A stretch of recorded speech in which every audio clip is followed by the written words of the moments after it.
Hello friends, in this video we are going to learn about Rule 28.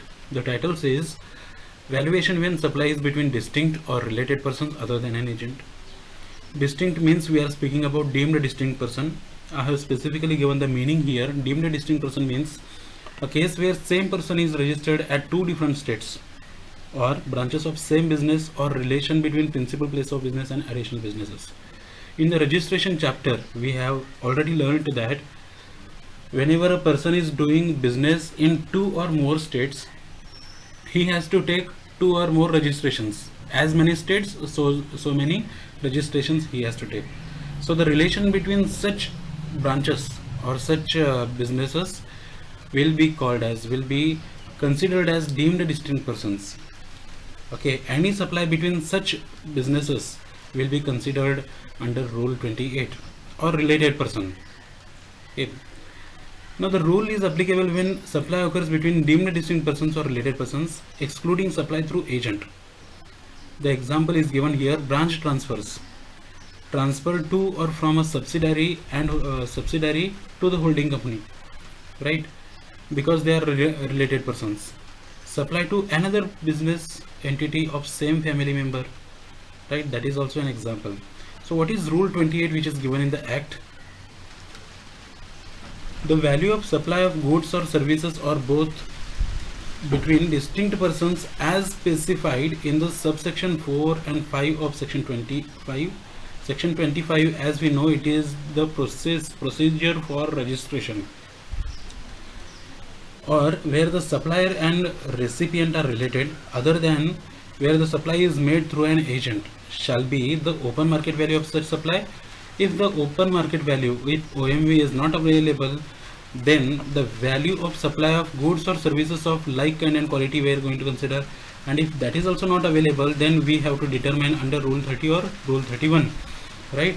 Provided that where the goods are intended for further supply as such by the recipient, the value shall, at the option of the supplier, it means they are giving one option to the supplier. What is it? We will see, be an amount equivalent to the 90% of the price charged for the supply of goods of like kind and quality by the recipient to his customer, not being a related person.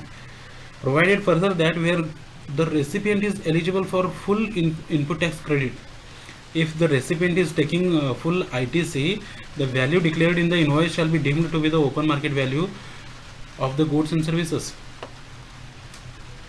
We will see what these points say. Okay, from above explanations it is clear that OMV in this case can be any value that is declared by the supplier, right? We will first understand this Rule 28. There is an option to the supplier saying that valuation as per OMV or declared OMV.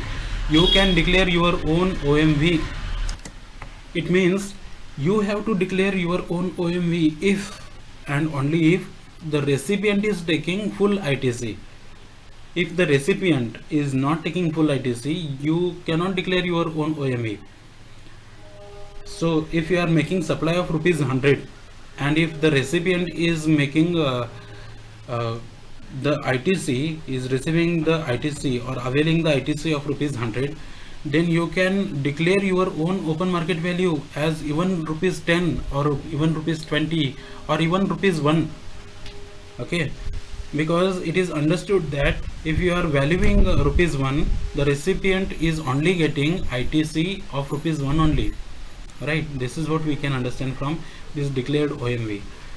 Or we have to consider as per normal OMV, as we used to consider under Rule 27. If these OMVs are not available, then value of supply of like kind and quality we are going to consider.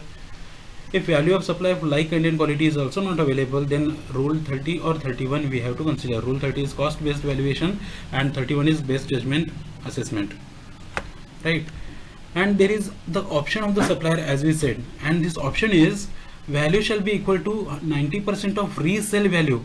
It means if you are supplying from A to B and B is further supplying it, then whatever B is supplying further, that is whatever resale he is making, 90% of that resale value will be considered as the value of supply under Rule 28. Hope you have understood this point. We will read these all points.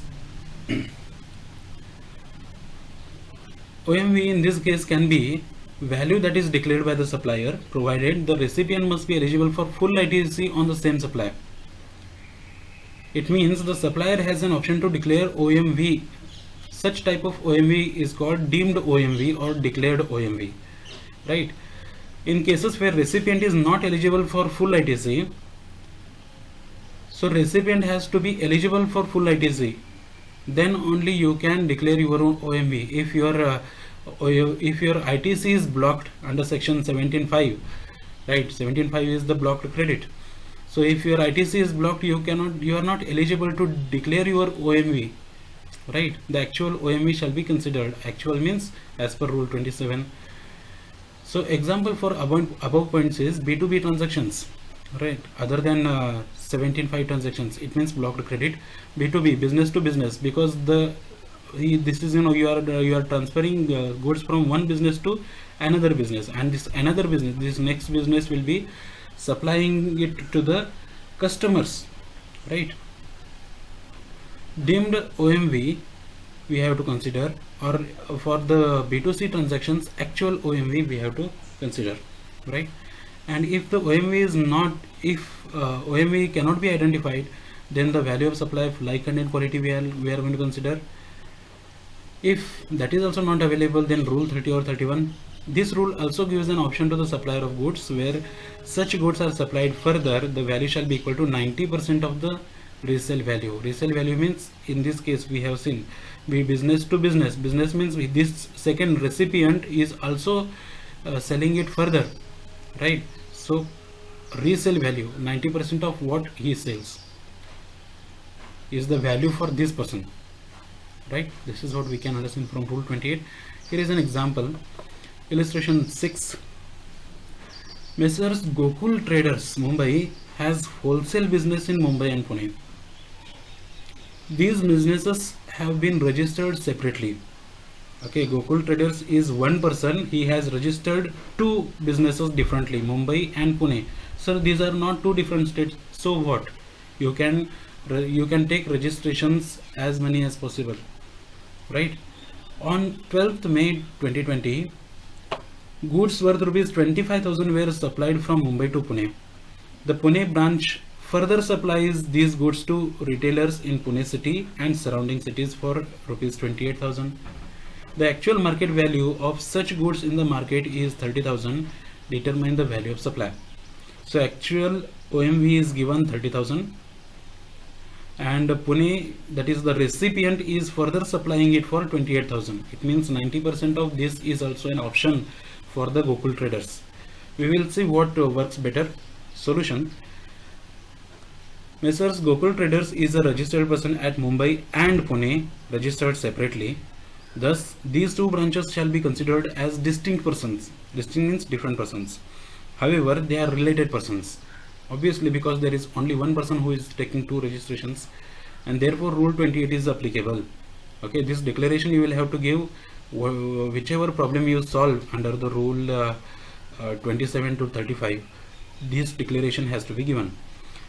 Okay, so Messrs Gokul Traders have two options. One is 90% of resale value, or 90% of resale value, or this kind of consideration will be declared OMV. Let us see the declared OMV what it is.